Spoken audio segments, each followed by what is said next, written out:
Hello बच्चों, कैसे हैं आप सभी। बहुत बढ़िया। मैं प्रभात आपका स्वागत करता हूं वाइड व्यू क्लास में। तो लास्ट वीडियो में हम पढ़ रहे थे सेट्स के बारे में और उसमें हमने क्या पढ़ा था कि सेट क्या होता है, सेट के कितने टाइप होते हैं और उन टाइप में हमने पढ़ा था पहला रोस्टर फॉर्म। ठीक है ना, रोस्टर फॉर्म पढ़ा था या टेबुलर फॉर्म, याद है। तो उसी के आगे हम बढ़ते हैं। तो अब अगला हमारा क्या था कि हमने रोस्टर फॉर्म पढ़ लिया था, अब हमें पढ़ना था सेट बिल्डर फॉर्म। क्या पढ़ना हमें? सेट बिल्डर फॉर्म पढ़ना है। अब सेट बिल्डर फॉर्म कहां है हमारा? ये रहा। कहां गया? अच्छा चलो, सेट बिल्डर फॉर्म से पहले हम एक और चीज की जानकारी लेते हैं। अच्छा, रोस्टर फॉर्म में क्या था कि सर हमने बताया था कि ब्रेसिस के अंदर जैसे मैंने लिखा था वोवेल्स का, क्या लिखा था मैंने? वोवेल्स का लिखा था। वोवेल्स का क्या? कैपिटल भी। फिर मैंने ब्रेसिस बनाया और उनके अंदर वोवेल्स लिखे, क्या? ए, ई, आई, ओ और यू और ब्रैकेट में ब्रेसिस बन। ये था हमारा। तो वोवेल्स हमने लिख दिया, ये हमारा क्या बन गया? रोस्टर फॉर्म बन गया। इसे क्या बोलते हैं हम? रोस्टर फॉर्म बोलते हैं। ठीक है ना, ये कौन सा हमारा? रोस्टर फॉर्म है।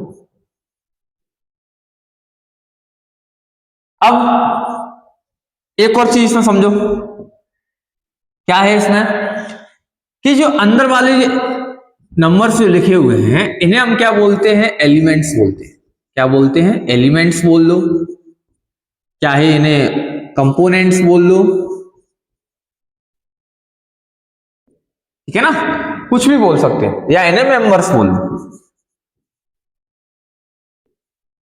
समझ में आया ना? क्या बोलते हैं हम? या तो एलिमेंट्स बोल लो, चाहे कंपोनेंट्स बोल लो, चाहे इन्हें मेंबर्स बोल लो, हम कुछ भी बोल सकते हैं।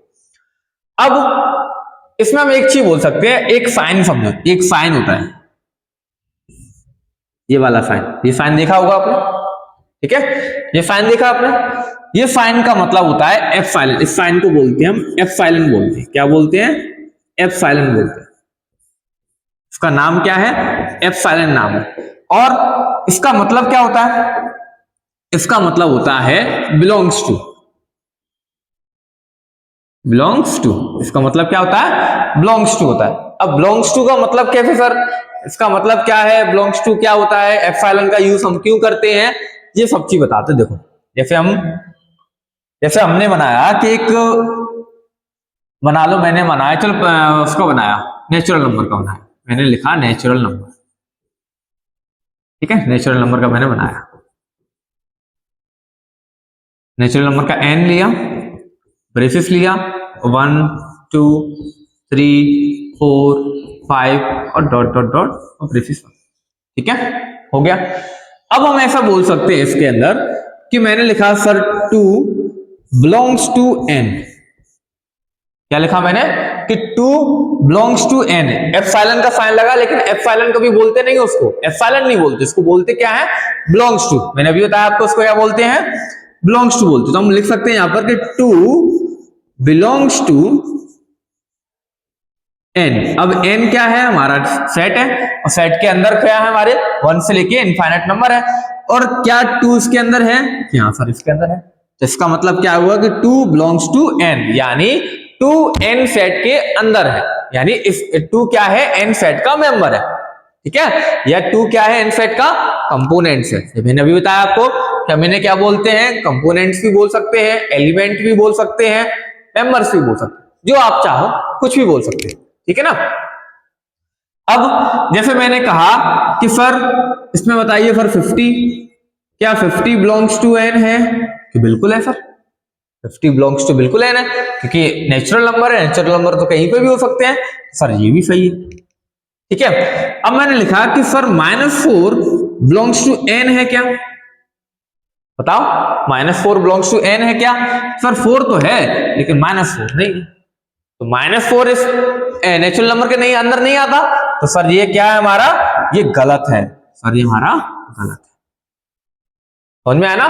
बिलोंग्स टू और नॉट बिलोंग्स टू। अब एक चीज समझो, ये गलत है हमारा। तो इसको अगर जैसे मैंने लिखा 4 -4 लिखा, जैसे मान लो कि मैंने एक और नंबर लिखा, एक और नंबर समझो, मैंने वो लिखा, मैंने लिखा कि -25 बिलोंग्स टू एन। अब क्या -25 इसके अंदर है? नहीं है सर। तो जब जी चीज इसके अंदर नहीं होती तो हम बिलोंग्स टू की जगह इसको क्या कर देते हैं? Not belongs to. समझ में आया? नहीं समझ में आया? फिर से समझते, चलो एक और चीज समझते। मैंने लिखा फॉर वोवेल्स लिखा, चलो वोवेल्स को लेके चलते।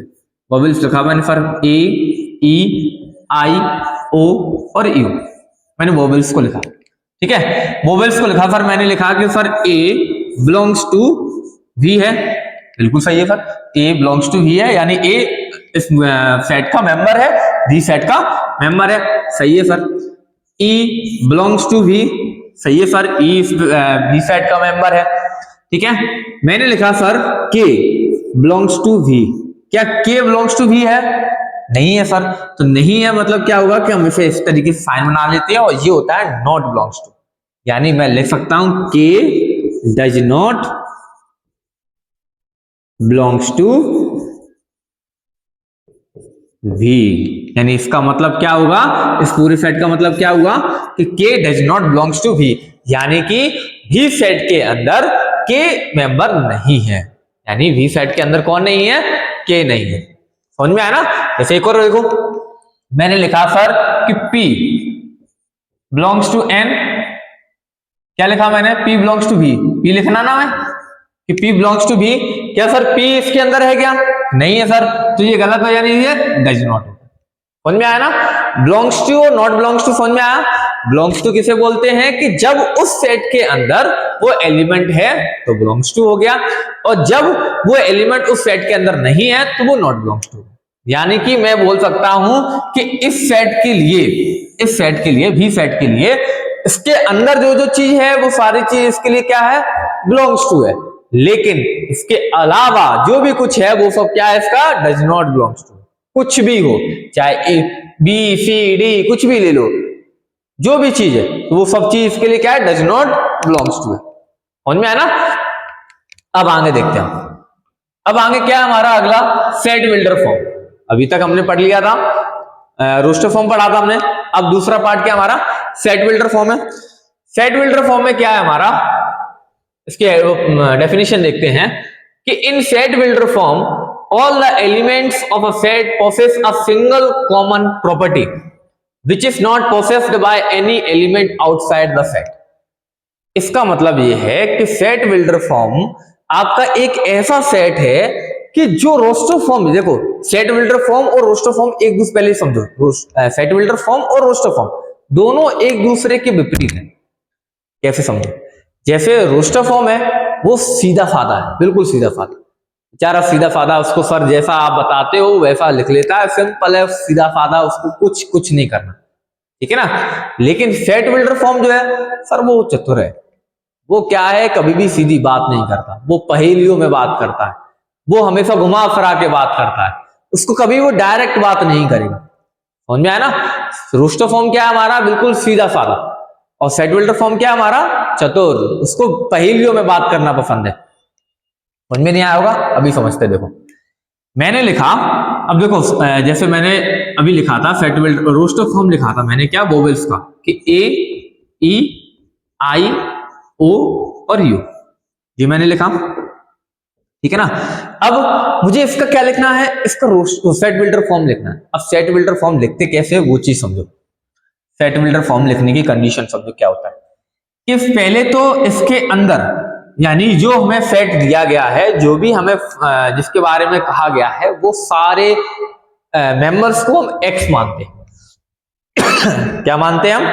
एक्स मानते हैं। एक्स माना हमने तो वी हमारा क्या हो गया? वोवेल्स हो गया। अब सॉरी, वी तो हमारा सेट का नाम है तो वोवेल्स हो गया। अब मैंने लगाया ब्रेसेस, यहां तक तो पता ही है, कोई दिक्कत नहीं है। अब मैंने लिखा एक्स। एक्स क्यों लिखा? क्योंकि मैंने अभी बताया कि सर जो भी हम सेट के बारे में बात करते हैं उन्हें हम एक्स मानते हैं। क्या मानते हैं? एक्स मानते हैं, यानी जो भी सारे सेट के मेंबर हैं उन्हें हम एक्स मान के चलते हैं, ठीक है। एक्स सच दैट, यहां पर जो साइन है हमारा वो क्या है? सच दैट का साइन है, ठीक है ना। इसे सच दैट पढ़ते हैं कि V equal to braces X such that X. अब हम क्या बात कर रहे हैं इसमें कि जो हमें डाटा दिया गया, यानी जो हमें डाटा इस सेट के अंदर दिया गया है वो किस चीज का डाटा है उस बारे में आपको इसमें बताना है। तो हम लिखेंगे कि अब ये है क्या इसके अंदर? वोवेल्स है सर, तो हम लिखेंगे कि x such that x is a vowel of English alphabet. क्या होगा कि इंग्लिश अल्फाबेट और ब्रेसिस पर। ठीक है, समझ में आया ना? क्या यहां पर द आएगा, ठीक है, कि x such that x is the vowels of English alphabet, यानी कि हमें जो इस ही सेट के अंदर जो एलिमेंट्स दिए गए हैं, यानी जो मेंबर्स दिए गए हैं, वो सारे मेंबर्स क्या हैं? वोवेल्स हैं, किसके? English alphabet. समझ में आया? ठीक है ना? इस तरीके से नहीं लिखेंगे, जैसे और समझते हैं। देखो, जैसे मैंने लिखा कि मान लो मैंने नंबर लिखा, मैंने कोई भी नंबर लिख लिया, v इक्वल टू लिखा मैंने, भी नहीं, हाँ कोई भी नाम दे दो अपने मन से, जो भी आप नाम देना चाहो। मैंने नाम दे दिया ए, दे दिया, चलो ए नाम दिया, और मैंने इसके अंदर लिख लिए 1 2 3 4 5 6 7 8, इतने लिख लिए। ठीक है, मैंने इतने अपने मन से लिख लिए। अब इसे किसमें चेंज करना है? मुझे फैट बिल्डर फॉर्म में चेंज करना है। अब फैट बिल्डर फॉर्म में कैसे चेंज करेंगे? देखो, सबसे पहले हमें ये समझना है कि जो हमें डाटा दिया गया है फैट के अंदर, वो डाटा किस चीज का है, पहले उसको डिस्क्राइब करो। सॉरी, पहले उसको पहचानो कि वो किस चीज का डाटा है और किस चीज किस तरीके से मुझे दिया गया है। तो देखो, मुझे पहले समझ में आया कि 1 2 3 4 5 6 7 8, यानी ये सारे नंबर दिए गए, यानी मैं कह सकता हूँ ये नेचुरल नंबर है। 1 से स्टार्ट हुआ है, लगातार नंबर लिखे हुए, नेचुरल नंबर है। लेकिन क्या नेचुरल नंबर एंडिंग तक लिखे हुए हैं? नहीं सर, कहां तक लिखे हुए हैं? 8 तक लिखे हुए हैं। तो मैं ऐसे लिख सकता हूं कि ए, जो हमारा सेट का नाम है, वो लिखा मैंने, ब्रेसिस लगाया, और एक्स सच दैट, यहां तक तो कॉमन है सभी के लिए।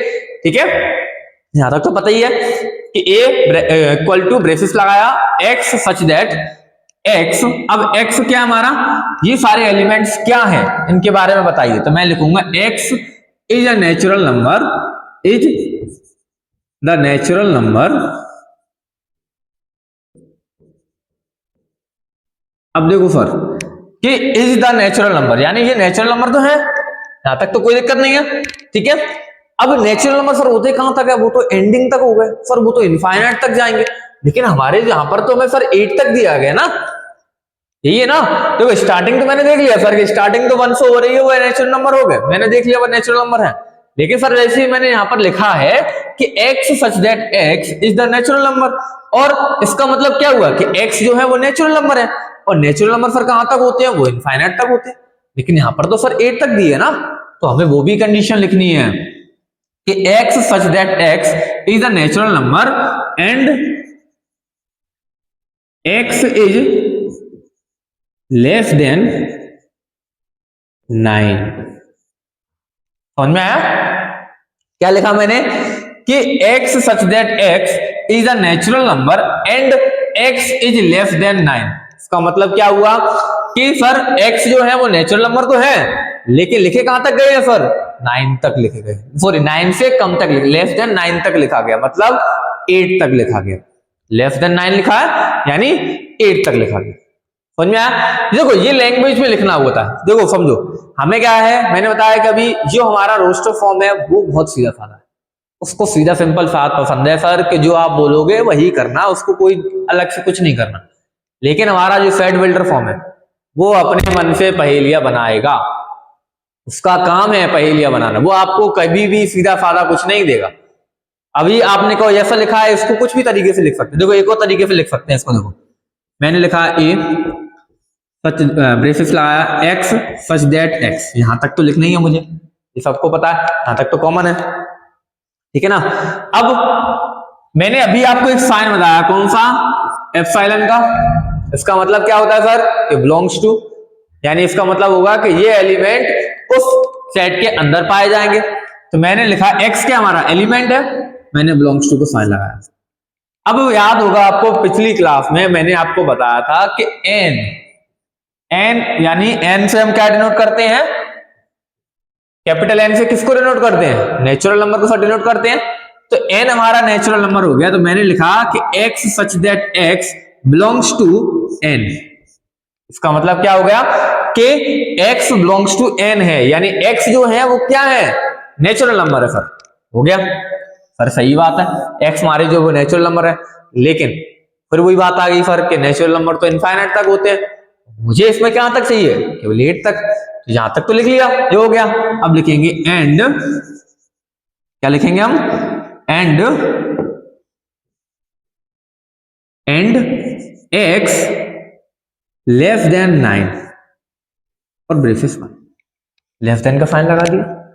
पहले वाले में मैंने क्या लिखा था, पहले वाले में मैंने लैंग्वेज लिखा, क्या लिखा पहले वाले में मैंने लैंग्वेज में लिखा, क्या लिखा कि x such that x is the natural number and x is less than 9, यानी x such that x is the natural number, यानी x जो है वो नेचुरल नंबर है और कहां तक है, वो 9 से कम है, यानी 9 से छोटे हैं। तो 9 से छोटे मतलब क्या हुआ, कहां तक हुए, 8 तक हुए। फिर दूसरे वाले में मैंने सिंबल का यूज किया कि x such that x belongs to n, यानी इसका मतलब क्या हुआ, इसका मतलब क्या हुआ कि x बिलोंग्स टू n है, मतलब कि x जितने भी x की जो एलिमेंट है वो किस में पाए जाएंगे, नेचुरल नंबर में पाए जाएंगे, यानी 1 से देखो नेचुरल नंबर में है, सारे नंबर नेचुरल नंबर में है। फिर x लेस देन 9, यानी x जो है वो लेस देन 9 है, यानी 9 से छोटे हैं। 9 से छोटे कहां तक हुए सर, 8 तक हो गए। समझ में आया ना, अच्छे समझ में आया, नहीं आया तो कोई दिक्कत नहीं है, हम आगे प्रैक्टिस करेंगे, क्वेश्चन होगी तब आपको और अच्छे से आएगा, ठीक है। देखो अब क्वेश्चन करते हैं हम। क्वेश्चन दिया गया मुझे, देखो पहला वाला क्या दिया है कि right the following sets in set builder form, यानी जो क्वेश्चन दिए गए हैं उन्हें सेट बिल्डर फॉर्म में लिखो। अब पहला वाला देखते हैं क्या लिखा। पहले वाले में लिखा है कि 2, 4, 6, 8, 10, ये लिखा है, ठीक है। अब पहले इसको पहचानो कि ये है कौन सा सेट, इसमें क्या है, इसकी प्रॉपर्टी क्या है, इसके अंदर किस चीज की खासियत है, वो चीज को समझो। तो पहले तो मैंने समझा सर कि अगर मैं देखूं तो ये सारे इवन नंबर है, पहले तो मुझे समझ में आया कि सर ये इवन नंबर है, ठीक है, कोई दिक्कत नहीं है, बिल्कुल सही बात है, इवन नंबर है। और इवन नंबर में भी क्या है सर कि 10 तक है, या मैं लिख सकता हूं कि लेस देन 11 है, जो भी कुछ है वो लेस देन 11 है। यहां तक समझ में आ गया सर, एक कंडीशन तो ये हो गई। अब मैंने देखा दूसरी कंडीशन, दूसरी कंडीशन में क्या है कि मैंने देखा सर ये सारे 2 के मल्टीपल्स हैं, क्या है ये सारे 2 के मल्टीपल्स है सर, तो ये भी बात सही है, अभी तो इवन नंबर था लेकिन अब सर क्या है, अब 2 के मल्टीपल्स है, तो मैं लिख सकता हूं उन्हें क्या कि 2 के मल्टीपल्स, यानी 2 × 1 है, 2 × 2 है, 2 × 3 है, 2 × 4 है, 2 × 5 है, ये भी बात सही है सर। देखिए 2 के मल्टीपल्स है सारे, और क्या हो रहा है, नेचुरल नंबर में मल्टीप्लाई हो रहा है, ये हो रहा है ना। देखो क्वेश्चन क्या है, वो आपके ऊपर समझने का है कि आप किस तरीके से समझ रहे हैं। मैंने भी आपको बताया ना, सेट बिल्डर फॉर्म बहुत ही होशियार है, वो कभी भी कोई भी बात सीधे सीधे नहीं कहेगा, वो इसी तरीके से कहेगा जिससे आपको परेशानी हो, जिससे आपको उसमें समझने में दिक्कत आए। ये आपको समझना है कि हमें कौन सा, देखो हम इवन नंबर भी लिख सकते हैं, मल्टीपल भी लिख सकते हैं, दोनों सही है, कि दोनों कंडीशन फुलफिल होनी चाहिए ना, ठीक है। तो देखो, तो हम इसका बनाते हैं सेट। हमने मान लिया कि लेट, पहले तो मैंने मान लिया लेट, इसका नाम देना कोई भी अपने मन से, तो मैंने नाम दे दिया ए नाम दे दिया, फिर लिखा मैंने x सच दैट x, यहां तक तो सभी लिखेंगे, कोई दिक्कत नहीं है, लिख लिया। मैंने लिखा इज द इवन नंबर, क्या लिखा मैंने, इवन नंबर, कि x is the even number, x जो है वो क्या है, इवन नंबर है, एंड लेस देन 11, चाहे तो ऐसे लिख लो लेस देन 11, इस तरीके से लिख लो, चाहे वो साइन लगा लो कि मैं लिख दूं x लेस देन 11, इस तरीके से भी लिख सकते हैं, समझ में आया ना, हम इस तरीके से भी लिख सकते हैं। फिर मैंने देखा, एक तो मैंने ये कंडीशन बताई थी, दूसरा वाला मैंने बताया था वो मल्टीपल्स वाला, वो भी देखते हैं। चलो कि मैंने माना a x such that x such that x है, ठीक है। अब इसका क्या लिखेंगे, x सच दैट x है। अब मैंने लिखा कि देखो ये क्या है, ये फर्स्ट 5 क्या है, 2 के मल्टीपल्स है, फर्स्ट 5 2 के मल्टीपल्स है, तो मैं लिख सकता हूं कि x such that x is the first 5 positive multiple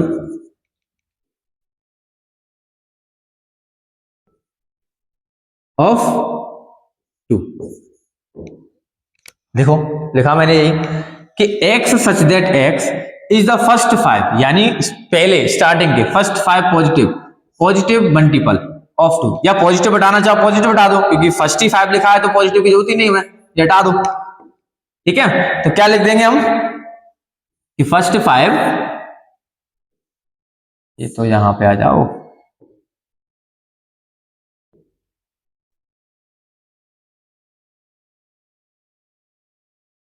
चलो बने रहने दो, कोई दिक्कत नहीं। देखो क्या हो गया कि x such that x is the first 5 multiple of 2, यानी x जो है वो 2 के मल्टीपल है, वो भी कौन से, फर्स्ट 5, यानी स्टार्टिंग के 5 मल्टीपल है 2 के। समझ में आया ना? ठीक है, कोई दिक्कत?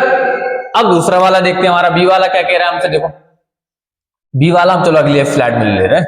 क्या है बी वाला, हमें दिया है 1 4 9 16 25 और लास्ट था 36, ये हमें दिया गया। ठीक है, पहले वही कि है क्या फर्क, ये देखो तो ये क्या है फर्क, देखो कुछ समझ में आ रहा है ना? देख के ये मुझे समझ में आ रहा है सर, स्क्वायर नंबर, यानी नेचुरल नंबर के स्क्वायर है ये 1 का स्क्वायर है, ये 2 का स्क्वायर है, ये 3 का स्क्वायर है, ये 4 का स्क्वायर है, ये 5 का स्क्वायर है, ये 6 का स्क्वायर। समझ में आया? तो हम क्या कर सकते हैं कि इन्हें स्क्वायर लिखेंगे,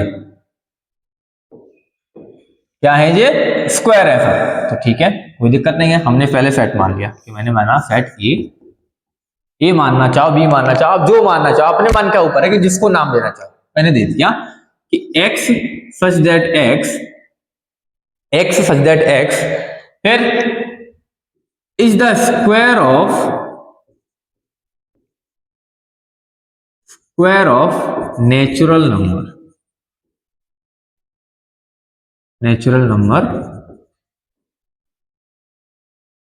एंड, अब एक चीज समझो कि स्क्वायर ऑफ नेचुरल नंबर क्या हुआ, मतलब इसका कि ये जो नंबर दिए गए हैं उन जो नेचुरल नंबर के स्क्वायर है। अब सर नेचुरल नंबर कहां तक है सर, इनफाइनाइट, मुझे यहां पर कंडीशन बतानी है कि सर लास्ट नंबर क्या हमारा 36 है, तो क्या होगा कि x क्या होगा, less than 6, sorry less than 7 होगा, लेस देन 7।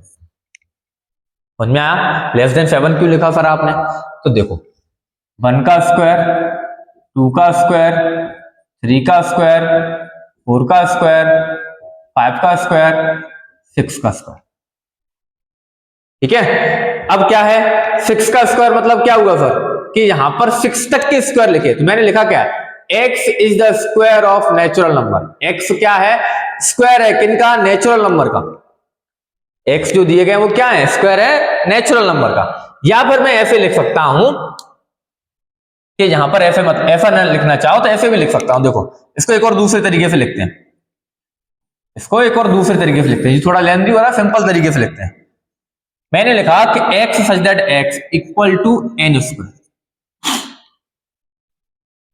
सिंपल कर दिया सर, n स्क्वायर कर दिया सर आपने। तो अब n स्क्वायर कैसे सर, तो देखो n स्क्वायर मतलब क्या हुआ, अब मैंने लिखा कि n belongs to n, small n दिया मैंने पहले, स्मॉल n का मतलब क्या हुआ कि x जो है वो इनके स्क्वायर है, नंबर्स के स्क्वायर है। अब n क्या है, n sir belongs to n है, n मतलब कैपिटल N मतलब क्या हुआ, नेचुरल नंबर। तो ये सारे नेचुरल नंबर हो गए, देखो 1 2 3 4 5 6, ये सारे क्या नेचुरल नंबर है। एंड कहां तक है, तो n लेस देन 7, ये हो गया कंप्लीट। समझ में आया क्या है, x belongs to x equal to n square, यानी x हमारा क्या है, इक्वल टू n स्क्वायर है। n स्क्वायर मतलब क्या हुआ, ये सारे नंबर स्क्वायर में दिए थे, स्क्वायर हो गया। अब n क्या है, तो sir n belongs to n है, यानी कैपिटल N, यानी n जो है वो नेचुरल नंबर है। ठीक है, नेचुरल नंबर होगा, लेकिन नेचुरल नंबर कहां तक सर 7 से छोटे, कहां तक है 6 तक, यानी 7 से छोटे हो गए। समझ में आया? कोई दिक्कत, कोई परेशानी सॉरी, कोई भी परेशानी नहीं है ना? चलो अगला देखते हैं। चलो अगला क्वेश्चन मैंने आपको ये दिया, ये 3 क्वेश्चन मैंने आपको करने के लिए होमवर्क में दे दिया, ठीक है? ये 3 क्वेश्चंस आप मुझे होमवर्क करके इनका आंसर मुझे कल बताएंगे। आप मुझे कमेंट बॉक्स में इनका आंसर डाल के देंगे, ठीक है? और इन क्वेश्चनों में अगर नहीं आते तो मैं आपको करा ही दूंगा। तो आज हम इतना ही रखते हैं, और कल के में क्या करना है आपको, पहले होमवर्क में आपका ये है कि ये आपको स्लाइड यानी ये 3 क्वेश्चंस आपको घर से करके लाने हैं, ठीक है? और करके इनका आंसर मुझे कमेंट बॉक्स में बताना है कि सर इनका आंसर ये आ रहा है, ठीक है? तो चलिए आज के लिए इतने रखते हैं, मिलते हैं कल अगली क्लास में। Okay, good bye.